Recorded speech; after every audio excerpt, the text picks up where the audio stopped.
வணக்கம் நண்பர்களே, முக்கிய செய்திகளை இந்த பதிவில் பார்க்க போகிறோம். பெங்களூரில் இன்ஸ்டாகிராம் யூசர்ஸ் 3 பேர் மேலே எஃப்ஐஆர் போடப்பட்டிருக்கு. கர்நாடகா கவர்மெண்ட்டு கேஸ் போட்டிருக்காங்க.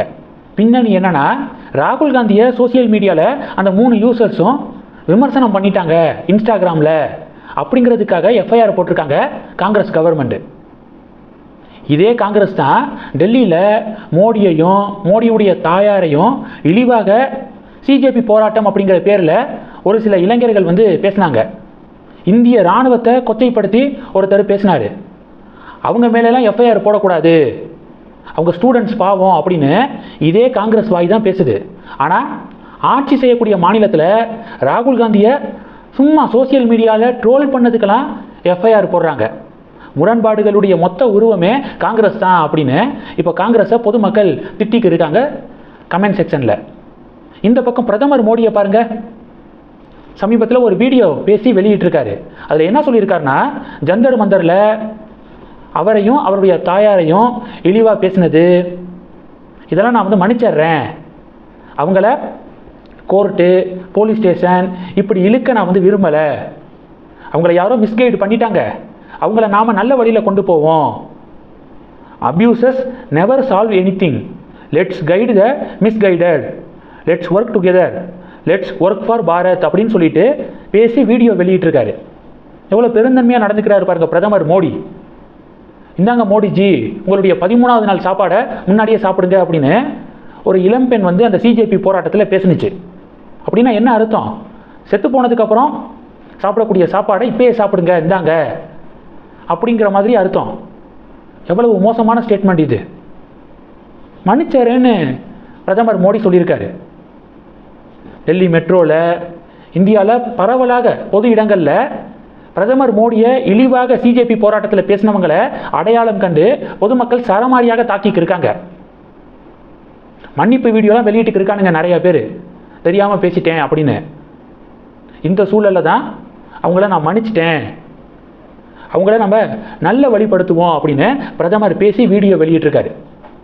பெரிய மனுஷன் தான். இது 2. 3வது என்ன பார்க்க போகிறோம்? 3வது, அண்ணாமலை அவர்கள் சமீபத்தில் காவிரி வைகை குண்டாறு இணைப்பு திட்டத்தில் வேலை பார்க்கக்கூடிய நில எடுப்பு பணியில் இன்வால்வ் ஆகியிருக்கக்கூடிய ஊழியர்களுக்கு 3 மாத சம்பளம் போடப்படலை. ஏப்ரல் மே ஜூன் மாதத்துக்கான சேலரி இன்னும் விடுவிக்கப்படலை. ஏன்னா 2 வருஷம் அவங்களுடைய பணியை கடந்த டிஎம்கே ஆட்சியில் எக்ஸ்டெண்ட் பண்ணாங்க. அதற்கான ஜிஓவை அவங்க வெளியிடலை. புதிதாக பொறுப்பேற்றிருக்கக்கூடிய டிவிகே அரசும் அதற்கான ஜிஓவை இன்னும் ரிலீஸ் பண்ணாமல் இருக்காங்க. அதனால அவர்களுக்கான அந்த ஊதியத்தை ரிலீஸ் பண்ணுறதுல சிரமம் ஏற்பட்டிருக்கு. அதனால தான் 3 மாதம் அவங்களுக்கு இன்னும் சேலரி போய் சேரலை. உடனே கவர்மெண்ட்டு அவர்களுக்கான ஊதிய நிதியான 65 லட்சத்தை ரிலீஸ் பண்ணுங்க. அடுத்து 2 வருஷம் பணியை எக்ஸ்டெண்ட் பண்ணதை பற்றி அதிகாரப்பூர்வமாக ஜிஓ வெளியிடுங்க அப்படின்னு அண்ணாமலை சமீபத்தில் டிமாண்ட் பண்ணியிருந்தார். டிவிகே கவர்மெண்ட்டு 65 லட்ச ஊதிய நிதியை ரிலீஸ் பண்ணிட்டாங்க. அதற்கு அண்ணாமலை நன்றி தெரிவிச்சிருக்காரு. அப்படியே நான் சொன்ன அந்த ஜிஓவையும் ரிலீஸ் பண்ணிட்டா இனி அவங்களுக்கு எந்த பிரச்சனையும் இருக்காது, மாதம் கரெக்டாக அவங்களுக்கான ஊதியம் போய் சேர்ந்துடும் அப்படின்னும் இப்போ வலியுறுத்தியிருக்காரு. பொறுப்புள்ள ஒரு எதிர்க்கட்சி தலைவராக அண்ணாமலை செயல்படுறாருங்க.